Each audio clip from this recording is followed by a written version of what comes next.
কারণ আমি জানি যখন ব্যাটিংয়ে আমি একটু ইম্প্রোভাইজিং শট খেলতে আমি একটু পছন্দ করি, সো আমি এগুলো প্র্যাকটিস করি বেশি।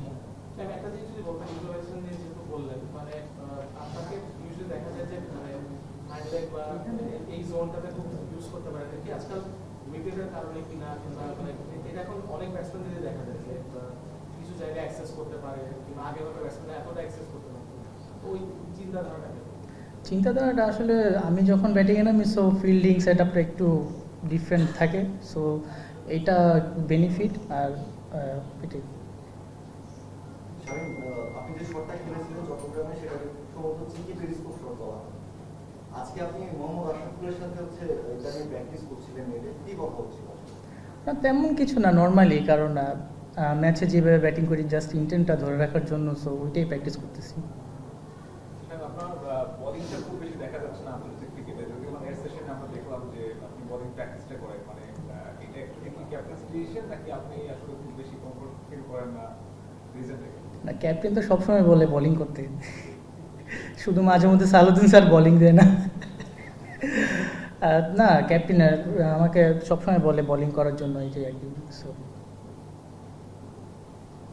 বাংলাদেশ থেকে ফিল্ডিং আমরা ওয়ানডে সিরিজে যদি কথা বলি বা এই টি-টোয়েন্টি যে একটা দেখলাম ফিল্ডিং খুব ইমপ্রুভ করেছে, এবং দেখা যাচ্ছে যে ক্যাচ ধরা ক্যাচ ছাড়ার মধ্যে ডিফারেন্স এখন অনেক কমে গেছে। তো কোনো কি ইমপ্রুভমেন্ট এসেছে কিনা গত 6 মাস 8 মাসে ফিল্ডিংয়ে?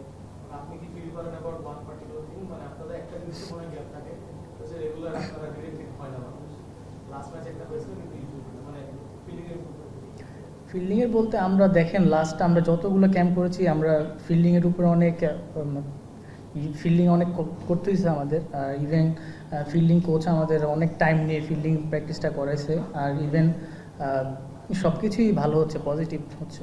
টাইম নিয়ে যেটা বলা হচ্ছে মানে কি কোনো কিছু ডিফারেন্টলি করাচ্ছে?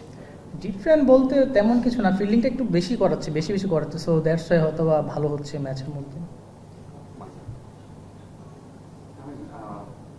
এর আগে যখন খেলেছিলেন পিচে এটা মনে হয় যে পজিশন খেলেন আপনি বড় স্কেলে আর বা 10 বল 12 বল ব্যাক, সেই ক্ষেত্রে এরকম ব্যাক করেন? প্রথমে আমি লিটন ভাইকে অনেক অনেক থ্যাঙ্কস দিব।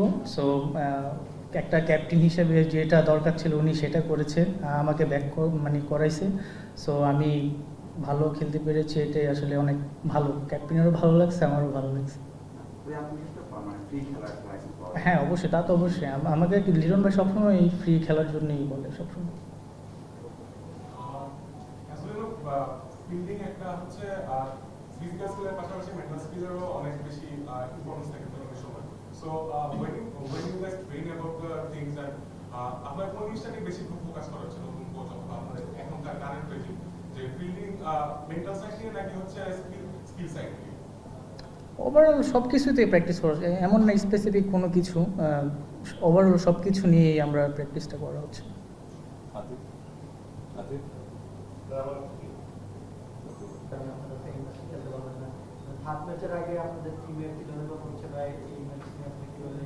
কোনো হাত নেই, এটা আসলে এটা ব্যাড লাক, কিছু বলার নেই। আর ওই ধরনের কথা হয় না এখনো আমাদের মধ্যে।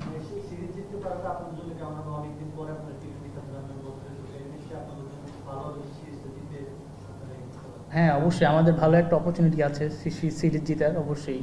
সো আমরা চাইবো যে অবশ্যই জিতার জন্য খেলা।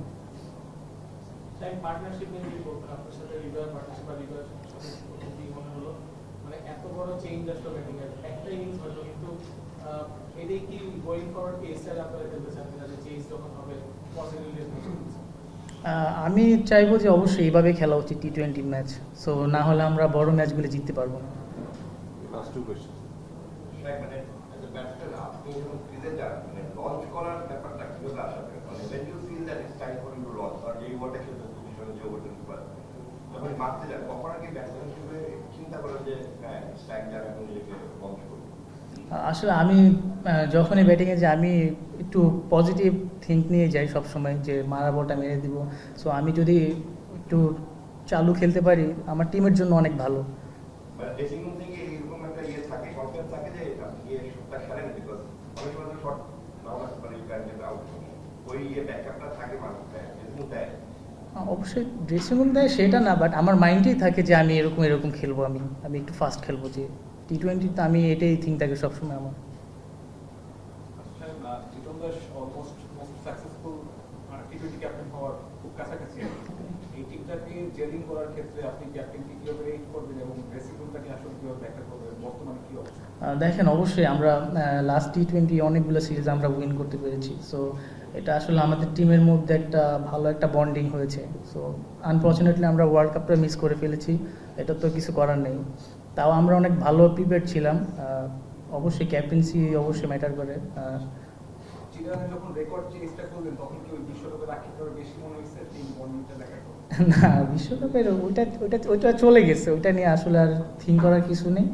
আমরা আমাদের জাস্ট পজিটিভ যেটা সাইড, আমরা ভালো খেলতে পেরেছি, ইভেন আমরা আমাদের ইন্টেন্টটা ধরে রাখতে পেরেছি, এটা আমরা নেক্সট ম্যাচে ধরে রাখতে চাই।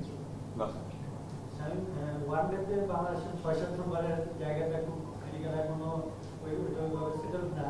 আপনি মানে ওয়ানডে ফর্মেটটাকে কি বলেন? আপনি যদি ছিলেন, তারপরে আবার এখন সামনে ডিপিএল আছে, আপনি কি চাইলেন যে ডিপিএল দিয়ে আবার একটু কামব্যাক করা, যে ফিনিশার হোক, আপনার জন্য মনে হয় পারফেক্টলি ম্যাচ করে? অবশ্যই সামনে যেহেতু ডিপিএল আছে, সো এটা আমার জন্য বেস্ট অপশন। এটা দিয়ে আমার কামব্যাক করাটা সবচেয়ে বেশি ইজি হবে আমি মনে করি। Thank you.